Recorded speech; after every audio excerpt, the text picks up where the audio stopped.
Yo, what's up mga kaibigan? Nalina tayo magkwentuhan. It's safe to say na ang season na ito ay tapon na nga para kay Stephen Curry. Ang Golden State Warriors ay stuck sa play-in tournament dahil malaki ang agwat sa kanila ng 6 seed at malaki naman ang agwat nila sa 11 seed. Si Curry ay may injury din at hindi pa tiyak kung kailan babalik. Si Kristaps Porzingis ay may misteryosong sakit na hindi mapaliwanag ng kahit na sino.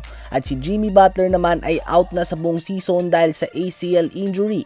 So realistically speaking ay malabong magkampiyon ng Warriors ngayong season. Kaya naman nakatingin na nga sila sa susunod na season. Kaya naman ayon sa LakersDaily.com ay susubukan ng Warriors star Stephen Curry at Draymond Green na ma-recruit o mahikayat na lumipat sa Warriors ang 4-time MVP LeBron James sa off-season. Si LeBron nga ay free agent na sa season na ito o matapos ang season na ito at hindi pa nga siya tiyak sa ngayon kung magre-retire na ba siya o pipirma ng panibagong short-term contract. Kung hindi pa nga magre-retire si LeBron ay inaasahan na babalik siya sa kanyang home team na Cleveland Cavaliers. At ayaw nga itong matuloy ng long-time teammates and 4-time NBA champions Steph Curry and Draymond Green. Kung may pagpapatuloy man nga ni LeBron ang kanyang mahigit 2 dekadang NBA career ay nais silang ipagpatuloy na ito sa Dub City upang mas lumakas pa nga ang tsansa nila na habulin ang kanilang ikalimang singsing.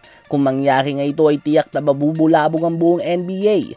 Ganun pa man ay hindi nga natin tiyak kung matutuwa ba ang lahat dito. Kung may isang bagay man na tiyak, ito nga ay mababawasan ang trash talkan sa pagitan ng mga fans. Kayo ba mga kaibigan, nais nyo bang lumipat si LeBron James sa Golden State Warriors next season at kumampi kay Steph Curry?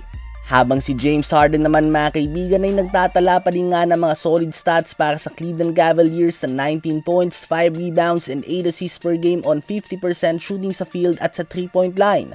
Isa pa din nga siya sa mga best playmakers and shot makers sa buong NBA. Ganun pa man siya nga ay 36 years old na din at may natural body shape na mabilis tumaba at mawala sa tinatawag natin na NBA body shape.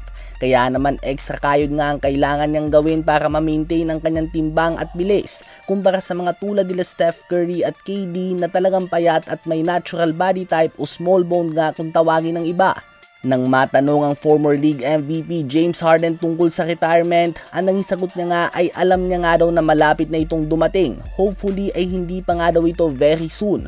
Lahat naman nga daw pinagdadaanan nito. Sinusubukan niya pa rin nga daw na manatiling in good shape. Makikita na lang nga daw natin kung anong mangyayari sa mga susunod na taon. One game at a time lang nga daw at papahalagahan lang ang bawat sandali na siya ay naglalaro. So ayun nga po mga kaibigan, tanggap na ni James Harden ang katotohanan na malapit nang matapos ang kanyang NBA career. For comparison, si Kobe Bryant nga ay retired na sa edad na 37 years old at sa mga huling taon niya ay bumagsak na nga ang kanyang performance. Kaya naman i-appreciate na lang nga natin ang tulad nila KD, LeBron, Curry, Westbrook at iba pa. Hindi nga ito madalas na mangyari, nagkataon lang nga na nagkasabay-sabay sila sa isang era.